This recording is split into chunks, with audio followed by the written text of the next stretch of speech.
ಕರ್ನಾಟಕ ರಾಜ್ಯ ಗ್ರಾಹಕರ ವ್ಯಾಜ್ಯಗಳ ಪರಿಹಾರ ಆಯೋಗದ ಸಂಚಾರಿ ಪೀಠ ಬೆಳಗಾವಿಗೆ ನ್ಯಾಯಾಧೀಶರ ನೇಮಕಾತಿ ಮಾಡುವಂತೆ ಆಗ್ರಹಿಸಿ ಸೋಮವಾರ ಬೆಳಗಾವಿ ಬಾರ್ ಅಸೋಸಿಯೇಷನ್ ಪ್ರತಿಭಟನೆ ನಡೆಸಿ ಜಿಲ್ಲಾಧಿಕಾರಿಗೆ ಮನವಿ ಸಲ್ಲಿಸಿದರು. ಬೆಳಗಾವಿಯಲ್ಲಿ ರಾಜ್ಯ ಗ್ರಾಹಕರ ಆಯೋಗದ ಸಂಚಾರಿ ಪೀಠ ಪ್ರಾರಂಭವಾಗಿ ಸುಮಾರು 6,000ಕ್ಕಿಂತಲೂ ಹೆಚ್ಚು ಪ್ರಕರಣಗಳು ಚಾಲ್ತಿಯಲ್ಲಿರುತ್ತದೆ. ಕೇವಲ ಒಂದೇ ದಿನ ನ್ಯಾಯಾಲಯದ ಕಲಾಪ ನಡೆದಿರುತ್ತದೆ ಹಾಗೂ ಕೇವಲ ಒಂದು ಪ್ರಕರಣ ಬೆಳಗಾವಿ ಆಯೋಗದಲ್ಲಿ ಇತ್ಯರ್ಥವಾಗಿರುತ್ತದೆ. ಗ್ರಾಹಕರ ವ್ಯಾಜ್ಯಗಳ ವೇದಿಕೆ ಬೆಳಗಾವಿಯಲ್ಲಿ ಪ್ರಾರಂಭ ಆಗಿ 10 ತಿಂಗಳಾಯಿತು. ಈ ಒಂದು ಆಯೋಗಕ್ಕೆ ಸುಮಾರು 7 ಜಿಲ್ಲೆಯ ಪ್ರಕರಣಗಳು ಬರ್ತಾ ಇದ್ದಾವೆ. ಧಾರವಾಡ, ಬೆಳಗಾವಿ, ಬಿಜಾಪುರ, ಹಾವೇರಿ, ಗದಗ ಹಾಗೂ ಕಾರವಾರ ಜಿಲ್ಲೆಯ ಎಲ್ಲಾ ಪ್ರಕರಣಗಳು ಬೆಳಗಾವಿಯಲ್ಲಿ ಇವತ್ತು ಪ್ರಕರಣಗಳು ಬಾಕಿ ಇದಾವೆ. ಇಲ್ಲಿ ರಾಜ್ಯ ಗ್ರಾಹಕರ ಆಯೋಗಕ್ಕೆ ಕಳೆದ 10 ತಿಂಗಳಿಂದ ನ್ಯಾಯಾಧೀಶರಿಲ್ಲ. ಇವತ್ತು ಬೆಂಗಳೂರಾಗ ಕುಂತು ನ್ಯಾಯಾಧೀಶರು ಹೇಳ್ತಾರೆ, ನಿಮ್ಗೆ ಹೊಸ ನ್ಯಾಯಾಧೀಶರು ಬಂದ್ರೆ ಅವ್ರ ಮುಂದೆ ನಡೆಸ್ರಿ ಅಂತೇಳಿ. ಇವತ್ತು ಮುಖ್ಯಮಂತ್ರಿಗಳಿಗೆ ನಾವು ಮನವಿ ಕೊಟ್ಟಿವಿ, ಜಿಲ್ಲಾಧಿಕಾರಿಗಳಿಗೆ ಮನವಿ ಕೊಟ್ಟಿವಿ, ಇವತ್ತು ಜಿಲ್ಲಾ ಮಂತ್ರಿಗಳಿಗೂ ಕೂಡ ನಾವು ಮನವಿ ಕೊಟ್ಟರು ಕೂಡ ನ್ಯಾಯಾಧೀಶರ ನೇಮಕ ಆಗ್ತಾ ಇಲ್ಲ. ಅದಕ್ಕಾಗಿ ತಕ್ಷಣವೇ ರಾಜ್ಯ ಗ್ರಾಹಕರ ಆಯೋಗಕ್ಕೆ ಕಾಯಂ ನ್ಯಾಯಾಧೀಶರನ್ನ ನೇಮಕ ಮಾಡಬೇಕು, ಇಲ್ಲಿರ್ತಕ್ಕಂಥ ಕಕ್ಷಿದಾರರಿಗೆ ನ್ಯಾಯ ಕೊಡಿಸಬೇಕಂತ ಹೇಳಿ ಬೆಳಗಾವಿ ನ್ಯಾಯವಾದಿಗಳ ಸಂಘ ನಿರಂತರ ಪ್ರತಿಭಟನೆಯನ್ನು ಹಮ್ಮಿಕೊಳ್ಳಲಾಗಿದೆ. ಅದಕ್ಕಾಗಿ ಸರ್ಕಾರ ತಕ್ಷಣವೇ ನಮ್ಮ ಸಮಸ್ಯೆಗೆ ಸ್ಪಂದಿಸಬೇಕಂತ ಹೇಳಿ ವಿನಂತಿ ಮಾಡ್ತಾ ಇದ್ದೇವೆ. ನಾನು NR ಲಾತೂರ್ ಅಂತ, ಬೆಳಗಾವಿ. ಜೈ ಹಿಂದ್, ಜೈ ಕರ್ನಾಟಕ.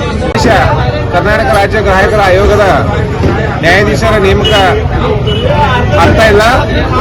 ಕಾಯಂ ನ್ಯಾಯಾಧೀಶರ ನೇಮಕ ಆಗಬೇಕಂತ ಇವತ್ತು ಎಲ್ಲ ವಕೀಲರು 7 ಜಿಲ್ಲೆಯ ಪರವಾಗಿ ಇವತ್ತು ಬೆಳಗಾವಿ ಜಿಲ್ಲೆ ವಕೀಲರು ಪ್ರತಿಭಟನೆ ಹಮ್ಮಿಕೊಂಡಿದ್ದೀವಿ. ಕಾಯಂ ನ್ಯಾಯಾಧೀಶರ ನೇಮಕ ಬೇಗ ಆಗದೆ ಹೋದ್ರೆ 7 ಜಿಲ್ಲೆಯ ಎಲ್ಲ ವಕೀಲರು ಕೂಡಿಕೊಂಡು ಬೃಹತ್ ಪ್ರತಿಭಟನೆ ಮಾಡಿ ಸುವರ್ಣಸೌಧವನ್ನು ಮುತ್ತಿಗೆ ಹಾಕೋದು, DC ಆಫೀಸರ್ ಮುತ್ತಿಗೆ ಹಾಕಬೇಕಂತ ಎಲ್ಲ ವಕೀಲರು ಇವತ್ತು ಬಂದು ನಮಗೆ ಯಾವುದೇ ರೀತಿಯ ಮಾತು ಕೊಡದೆ ಹೋದ್ರೆ ಮುಂದೆ ಉಗ್ರ ಹೋರಾಟ ಮಾಡುವ ಮುನ್ನೆಚ್ಚರಿಕೆಯನ್ನು ಈಗಲೇ ಕೊಡ್ತೀವಿ. ಇವತ್ತು ಕರ್ನಾಟಕ ರಾಜ್ಯದ ನಮ್ಮ ಗ್ರಾಹಕರ ವೇದಿಕೆ ವತಿಯಿಂದ ನಾವು ಪ್ರತಿಭಟನೆಯನ್ನು ಹಮ್ಮಿಕೊಂಡಿದ್ದೀವಿ. ಈ ಪ್ರತಿಭಟನೆಗೆ ಸಹಾಯಕವಾಗಿ ಕರ್ನಾಟಕ ರಕ್ಷಣಾ ವೇದಿಕೆ ಅವರು ಬಂದಾರ, ಆಮೇಲೆ ರೈತ ಸಂಘದ ಅಸೋಸಿಯೇಷನ್ ಬಂದದ, ಮಹಿಳಾ ಅಸೋಸಿಯೇಷನ್ ಬಂದದ.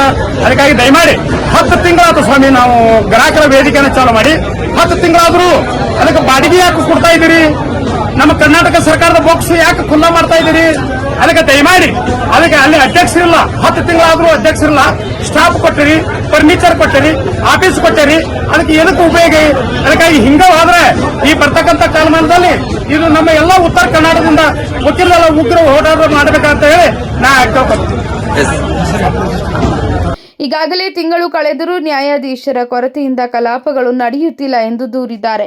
ಬೆಳಗಾವಿ ಹಾಗೂ ಸುತ್ತಮುತ್ತಲಿನ ಜಿಲ್ಲೆಯ ಜನರಿಂದ ಸಲ್ಲಿಸಲಾದ ಮೇಲ್ಮನವಿಗಳು ಬಾಕಿಯಾಗಿದ್ದು ಜನರಿಗೆ ನ್ಯಾಯ ದೊರೆಯದೆ ವಿಳಂಬವಾಗುತ್ತಿದೆ. ಆದ್ದರಿಂದ ಬೆಳಗಾವಿಯ ಸಂಚಾರಿ ಪೀಠಕ್ಕೆ ತಕ್ಷಣವೇ ನ್ಯಾಯಾಧೀಶರನ್ನ ನೇಮಕಗೊಳಿಸಿ ನಿರಂತರವಾಗಿ ಕಾರ್ಯನಿರ್ವಹಿಸುತ್ತಿರುವ ವ್ಯವಸ್ಥೆ ಮಾಡಿಕೊಡಬೇಕೆಂದು ಪ್ರತಿಭಟನಾಕಾರರು ಒತ್ತಾಯಿಸಿದ್ದಾರೆ.